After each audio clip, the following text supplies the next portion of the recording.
প্রবাসীদের সুখবর দিল আরব আমিরাত। বাংলাদেশিরাও বিনিয়োগ করছেন। বিস্তারিত জানতে ভিডিওটির শেষ পর্যন্ত দেখুন। মধ্যপ্রাচ্যের দেশ সংযুক্ত আরব আমিরাত প্রবাসীসহ বিদেশি বিনিয়োগ আকৃষ্ট করতে নতুন ব্যবসার লাইসেন্স দেবে। এতে দেশের অর্থনীতি ও ব্যবসায়িক কার্যক্রম গতিশীল হবে বলে মনে করা হচ্ছে। বিনিয়োগ কর্মকর্তা এবং শীর্ষ কর্মকর্তারা বিশ্বাস করেন যে এর মাধ্যমে সংযুক্ত আরব আমিরাত বিশ্বের বিনিয়োগকারীদের জন্য আরও আকর্ষণীয় গন্তব্য হয়ে উঠবে। সংযুক্ত আরব আমিরাত ইউএই গত কয়েক বছরে বিদেশি বিনিয়োগের জন্য সবচেয়ে আকর্ষণীয় গন্তব্য হয়ে উঠেছে। The national report. বিনিয়োগকারী এবং ধনী ব্যক্তিদের জন্য সবচেয়ে আকর্ষণীয় স্থান হল দুবাই শহর। এমিরেটস সরকার বিনিয়োগ আকর্ষণের জন্য ভিসা ও লাইসেন্সও দিচ্ছে।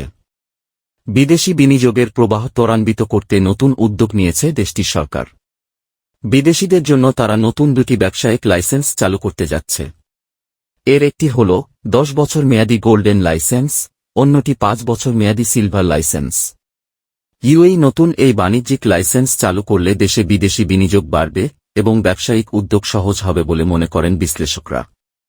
Golden and silver licence scheme অর্থনীতির সমৃদ্ধি নিশ্চিত করার পাশাপাশি টেকসই প্রবৃদ্ধি আনবে।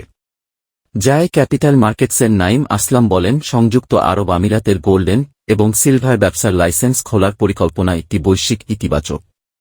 যারা ব্যবসার জন্য তাদের প্রথম বাড়ি হিসাবে সংযুক্ত আরব আমিরাতকে বেছে নিতে চান তাদের জন্য এটি ভালো। সম্প্রতি সংযুক্ত আরব আমিরাতের অর্থনীতির উপর একটি বৈঠকে সোনালী এবং রৌপ্য লাইসেন্সের জন্য একটি বিস্তারিত পরিকল্পনা উঠে এসেছে। বৈঠকে সভাপতিত্ব করেন দেশটির অর্থমন্ত্রী আব্দুল্লাহ বিন তাউক। নতুন এই লাইসেন্সের পরিকল্পনা আরব আমিরাতের সরকারি বিবৃতিতেও উল্লেখ করা হয়েছে। সেখানে বলা হয়েছে, ব্যবসায়িক লাইসেন্সের লক্ষ্য একাধিক। বিনিয়োগ সংস্থা সিড গ্রুপের প্রধান নির্বাহী হিশাম আল গুরগ বলেছেন, নতুন পরিকল্পনাটি আরব আমিরাতের অর্থনীতির জন্য একটি গুরুত্বপূর্ণ পদক্ষেপ হবে, যা এখন আরব বিশ্বের দ্বিতীয় বৃহত্তম অর্থনীতি। হিশাম আল গুরগ আরও বলেন যে প্রস্তাবিত দীর্ঘমেয়াদী বাণিজ্যিক লাইসেন্সের বাস্তবায়ন শুধু আমিরাতের ব্যবসায়িক আস্থাই বাড়াবে না, স্টার্টআপদের ক্ষমতায়নও করবে। সংযুক্ত আরব আমিরাত তাদের নতুন স্থায়ী ঘাঁটি হবে। মধ্যপ্রাচ্যের অন্য দেশের মতো সংযুক্ত আরব আমিরাতও জ্বালানি তেলের অন্যতম ভাণ্ডার। গত বছর জ্বালানি তেলের মূল্যবৃদ্ধির কারণে দেশটির আয় হয়েছে 100 বিলিয়ন বা 10,000 কোটি মার্কিন ডলার। তবে আরব আমিরাত এখন আর নিছক জ্বালানি তেলের উপর নির্ভরশীল না থেকে অর্থনীতির বহুমুখীকরণে জোর দিচ্ছে। জ্বালানি তেল থেকে এখন তাদের মোট দেশ উৎপাদনের জিডিপি মাত্র 1/3 আসে। গত বছর দেশটির জিডিপি প্রবৃদ্ধি হয়েছে 7.41%, যদিও বিশ্ব অর্থনীতির শক্তিকেন্দ্র হিসেবে দেশগুলো অনেকটা খুঁড়িয়ে চলছে। কোভিড-19 এর জের ও রাশিয়া ইউক্রেন যুদ্ধের প্রভাবসহ বিভিন্ন কারণে বিশ্ব অর্থনীতি যখন টানা প্রায় 4 বছর ধরে এক ধরনের স্থবিরতা ও বিশৃঙ্খলার মধ্যে রয়েছে, তখন দুবাইয়ের উত্থান অপ্রতিরোধ্য হয়ে উঠেছে। এমনি তা হচ্ছে না, বরং যথাযথ নীতি প্রণয়ন করেই দেশটি এই গতি আনতে পেরেছে বলে এক প্রতিবেদনে জানিয়েছে দ্য ইকোনমিস্ট। দ্য ন্যাশনালের সংবাদে আরও বলা হয়েছে, সংযুক্ত আরব আমিরাত 2031 সালের মধ্যে 5,000 কোটি ডলার বিদেশি বিনিয়োগ আনতে চায়। অর্থনীতির বহুমুখীকরণ কৌশলের অংশ হিসেবে বিদেশি বিনিয়োগ আকর্ষণের ক্ষেত্রে বিশ্বব্যাপী শীর্ষ 100টি দেশের মধ্যে ইতিমধ্যে স্থান করে নিয়েছে দেশটি।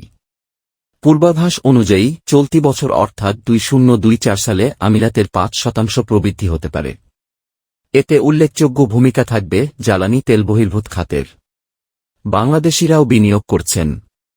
বিশ্বের অন্যান্য দেশের ব্যবসায়ীদের মতো বাংলাদেশি ব্যবসায়ীরাও দুবাই ও সংযুক্ত আরব আমিরাতে বিনিয়োগ করেছেন।